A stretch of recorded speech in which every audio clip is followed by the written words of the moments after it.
Ναι. Συνδετήρας που αιωρείται. Υλικά που θα χρειαστούμε. Σπάγκος, μαγνήτης, ψαλίδι, συνδετήρα, εδώ μέσα, σελοτέιπ, μέσα εδώ πέρα έχω κολλήσει, καθαρό γυάλινο βάζο με μεταλλικό καπάκι, εδώ. Κόβουμε το σπάγκο όσο το μήκος του βάζου από πάνω ως κάτω. Δέστε το συνδετήρα στο ένα άκρο του σπάγκου.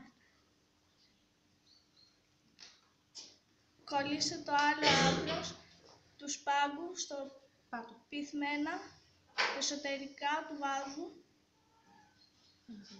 Κολλήστε το μαγνήτη στο εσωτερικό του καπάκιου. Τοποθετήστε το καπάκι στο βάζο και γυρίστε το ανάποδα έτσι ώστε ο συνδετήρας κρέμεται από το σπάγκο. Περιστρέψτε προσεκτικά το βάζο προς τα πάνω έτσι ώστε ο συνδετήρας να τραβιέται από το μαγνήτη. Το πείραμα αιωρείται. Πολύ ωραία.